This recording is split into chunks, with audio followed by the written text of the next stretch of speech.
Question number 12, यदि किसी आयत की लंबाई 3 गुनी और चौड़ाई 2 गुनी कर दी जाती है तो उसका क्षेत्रफल कितना गुना हो जाएगा।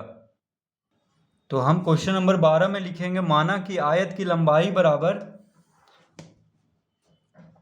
कितना लिख लेंगे। मान लीजिए यहाँ पे हम अपने मन से कोई भी किसी भी आयत का अपने मन से हम लंबाई ले लेते हैं। तो देखिए हम ले लेते हैं कितना, 4 सेंटीमीटर। ठीक है, अपने मन से आप कितना भी ले सकते हैं, 2, 3, 5 कुछ भी ले सकते हैं, 10, 20। अब देखिए आयत की लंबाई कितना है, मान लिए हम 4 सेंटीमीटर और चौड़ाई, तो यहाँ पे हम लिखेंगे और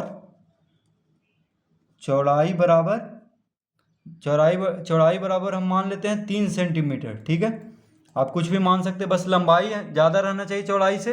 देखिए लंबाई को ज़्यादा लेंगे और चौड़ाई को कम, तो कुछ भी यहाँ पे आप ले सकते हैं।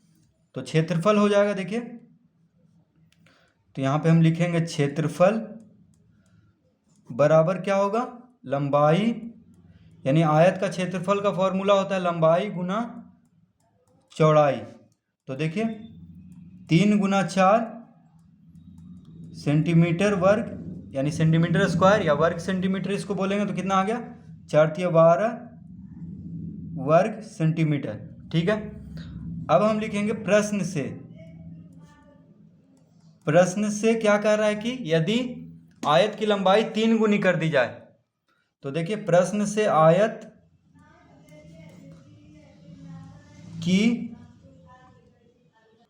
प्रश्न से क्या कह रहा है, आयत की लंबाई कितना हो जाएगा, कह रहा है कि यदि किसी आयत की लंबाई 3 गुनी, तो देखिए आयत की लंबाई हम कितना माने थे, 4, तो 3 गुनी यानी 4 गुने 3 सेंटीमीटर बराबर कितना हो गया, 12 सेंटीमीटर हो जाएगा। देखिए अगर 3 गुनी कर दिया जाए तो हम जो मानेंगे उसमें 3 गुना करेंगे। 3 गुनी कह रहा है कि अगर किसी आयत की लंबाई 3 गुनी और चौड़ाई कितना कह रहा है, तो हम लिखेंगे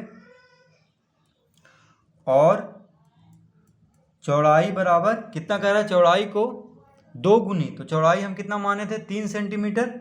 देखिए 3 सेंटीमीटर हम माने थे, तो 3 गुने 2 सेंटीमीटर हो जाएगा, यानी लंबाई को 3 गुनी कर रहा है तो 3 से गुना करेंगे और चौड़ाई को 2 गुनी यानी 2 से गुना करेंगे। तो 3 गुने 2 सेंटीमीटर कितना हो जाएगा, 3 दूनी 6 सेंटीमीटर। अब इसका क्षेत्रफल देखिए क्या हो जाएगा, तो हम लिखेंगे क्षेत्रफल बराबर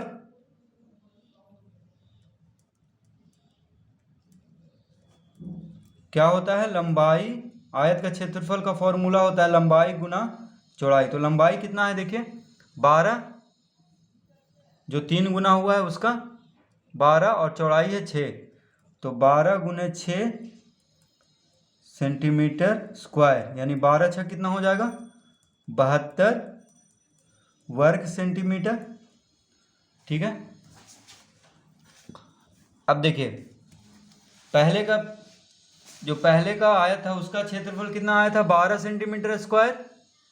ठीक है, और लंबाई को 3 गुना और चौड़ाई को 2 गुना करने पे क्षेत्रफल कितना आया है, 72 सेंटीमीटर। ठीक है, तो कितना गुना हुआ, 6 गुना। देखिए पहले 12 था, 72 हो गया, तो 12 छक 72 यानी 6 गुना, उसका क्षेत्रफल कितना गुना हो गया है, 6 गुना। तो हम लिखेंगे यहाँ पे, तो हम लिखेंगे अतः किसी आयत की लंबाई 3 गुनी और चौड़ाई 2 गुनी करने पर उसका क्षेत्रफल 12 सेंटीमीटर स्क्वायर से 72 सेंटीमीटर स्क्वायर, अर्थात 6 गुना क्या हो जाएगा, 6 गुना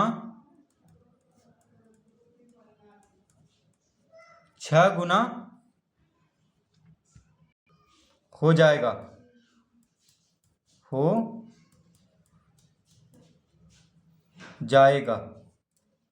यानी किसी आयत की लंबाई 3 गुनी और चौड़ाई 2 गुनी करने पर उसका क्षेत्रफल जो है, देखिए 12 से कितना हो गया, 72, यानी अगर यहाँ पे रहता 18 तो 18 छक कितना हो जाता, 108, यानी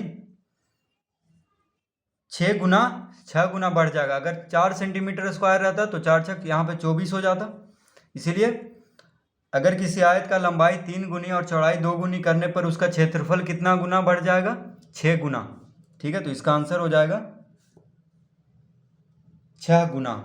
ठीक है, बस ये इसका आंसर हो जाएगा, देखिए 6 गुना। तो हम इस तरह से लिख देंगे। तो बस हमें क्या करना है, पहले आयत की लंबाई कुछ भी लेना है और चौड़ाई कुछ भी अपने मन से मान लेना है। बस लंबाई ज़्यादा होना चाहिए और चौड़ाई कम। उसके बाद क्षेत्रफल निकाल देना है। उसके बाद प्रश्न से जो कह रहा है 3 गुना करने के लिए, तो लंबाई को 3 गुना कर देंगे और चौड़ाई को 2 गुना।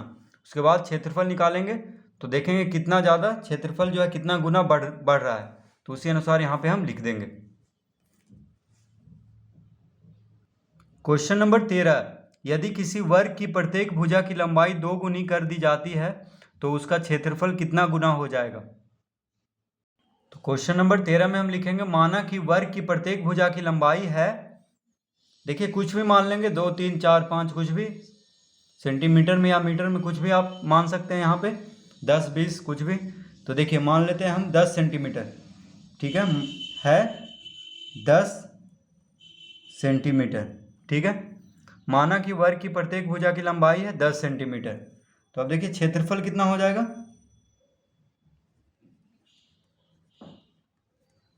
क्षेत्रफल बराबर क्या होता है?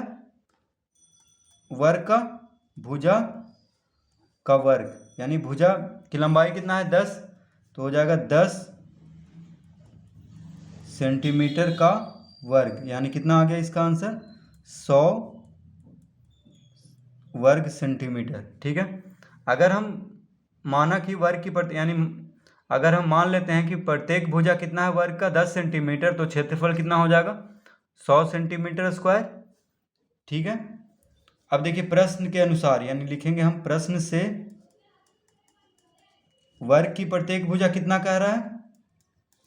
वर्ग की प्रत्येक भुजा 2 गुनी कर दी जाती है। देखिए कह रहा है कि यदि किसी वर्ग की प्रत्येक भुजा की लंबाई को 2 गुनी, तो हम कितना माने थे 10, तो देखिए 10 सेंटीमीटर गुना 2 हो जाएगा, यानी 2 गुनी कह रहा है तो 2 से गुना करेंगे तो कितना हो जाएगा? कितना हो जाएगा? 20 सेंटीमीटर। यानी 2 गुनी करने पर वर्ग की प्रत्येक भुजा कितना हो जाएगा? 20 सेंटीमीटर। अब देखिए क्षेत्रफल निकाल देंगे तो क्षेत्रफल बराबर क्या होता है? भुजा का वर्ग, यानी 20 सेंटीमीटर का वर्ग कितना आ जाएगा? देखिए 20 का वर्ग करेंगे तो 400। ठीक है, वर्ग सेंटीमीटर। देखिए वर्ग की प्रत्येक भुजा को दोगुनी करने कह रहा है, तो 10 सेंटीमीटर हम माने थे, यहाँ पे कुछ भी आप मान सकते हैं, तो हम 10 मान रहे थे, तो 10 सेंटीमीटर गुने 2 करने पर कितना हो गया? 20 सेंटीमीटर। वर्ग की प्रत्येक भुजा, तो क्षेत्रफल कितना हो जाएगा? तो वर्ग का क्षेत्रफल का फॉर्मूला होता है भुजा का वर्ग, यानी 20 सेंटीमीटर का वर्ग, तो हो जाएगा 20 गुने 20, यानी 20 का वर्ग हो जाएगा 400, तो 400 वर्ग सेंटीमीटर। ठीक है, अब हम लिखेंगे तो देखिए यहाँ 100 था, पहले कितना आया था क्षेत्रफल? 100 सेंटीमीटर स्क्वायर, लेकिन भुजा को दुगनी करने पर कितना क्षेत्रफल आ रहा है? 400 सेंटीमीटर स्क्वायर, यानी 4 गुना बढ़ गया है क्षेत्रफल।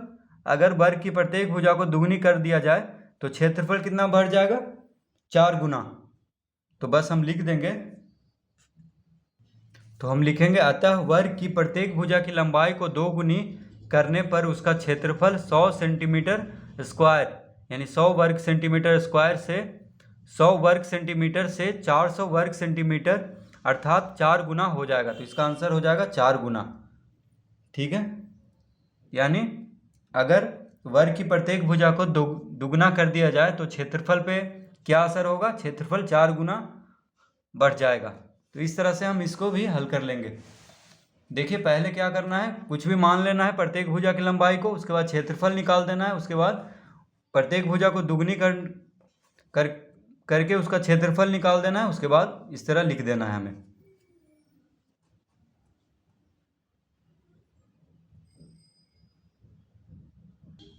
क्वेश्चन नंबर 14, यदि 10 मीटर चौड़ाई वाले आयताकार खेत का क्षेत्रफल 16 मीटर और 12 मीटर भुजाओं वाले 2 वर्गों के क्षेत्रफल के योग के बराबर हो तो आयताकार खेत को 10 रुपया प्रति मीटर की दर से चारों ओर घेरने में कितना खर्च होगा। क्वेश्चन नंबर 14 में हम लिखेंगे आयताकार खेत की चौड़ाई बराबर दिया हुआ है 10 मीटर और लिखेंगे आयताकार खेत को चारों ओर से घेरने का खर्च कितना दिया हुआ है 10 रुपया प्रति मीटर। ठीक है, अब देखिए क्या कह रहा है यहाँ पे कि यदि 10 मीटर चौड़ाई वाले आयताकार खेत का क्षेत्रफल 16 मीटर और 12 मीटर भुजाओं वाले 2 वर्गों का क्षेत्रफल के योग के बराबर हो। ठीक है, अब देखिए लिखेंगे हम यहाँ पे प्रश्न से क्या कह रहा है, आयताकार तो क्या दिया हुआ है, प्रश्न से क्या कह रहा है, आयताकार खेत का क्षेत्रफल किसके बराबर है, तो 16 मीटर और 12 मीटर भुजाओं वाले 2 वर्गों के क्षेत्रफल का योग के बराबर है। ठीक है, यानी आयताकार खेत का जो क्षेत्रफल है वो 16 मीटर और 12 मीटर भुजाओं वाले 2 वर्गों के क्षेत्रफल के योग के बराबर है। तो हम इस तरह लिख लेंगे। अब देखिए आयताकार खेत का क्षेत्रफल का फॉर्मूला क्या होता है, लंबाई गुने चौड़ाई, लंबाई गुना चौड़ाई बराबर वर्ग का क्षेत्रफल का फॉर्मूला क्या होता है, देखिए दो भुजा है। ठीक है, यानी 2 वर्ग है तो देखिए भुजा स्क्वायर प्लस भुजा का स्क्वायर, यानी दो वर्ग का क्षेत्रफल निकालना है। देखिए 2 वर्ग का दिया हुआ है भुजा, एक का 16 मीटर, एक का दिया हुआ है 12 मीटर, तो हम इस तरह लिख लेंगे।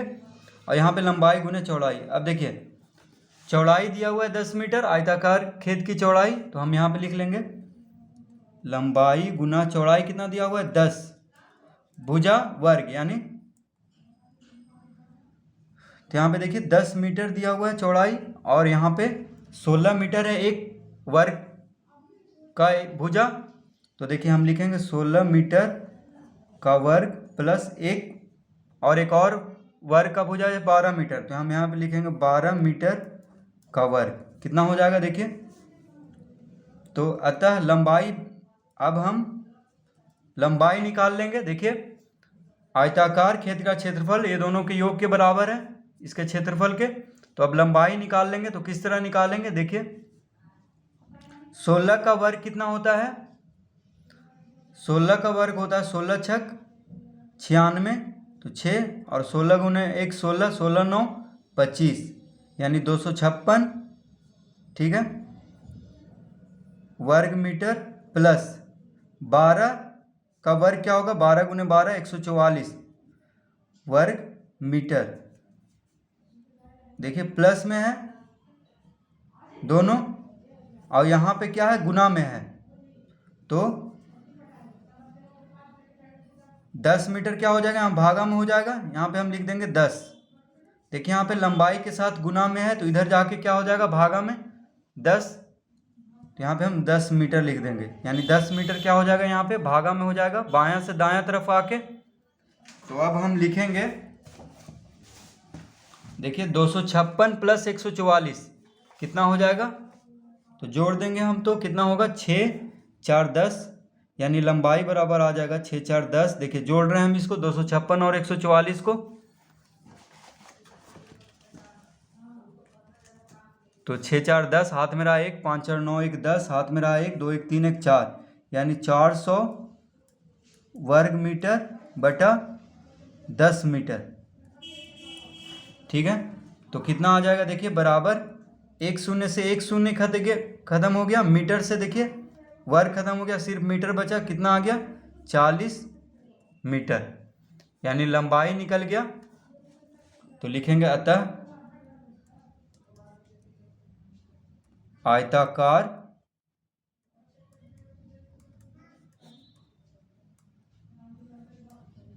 खेत की लंबाई निकल चुका है कितना 40 मीटर। ठीक है, और चौड़ाई कितना दिया हुआ था, तो यहाँ पे हम लिख लेंगे और चौड़ाई बराबर कितना दिया हुआ था क्वेश्चन में 10 मीटर। आयताकार खेत की चौड़ाई कितना दिया हुआ था 10 मीटर।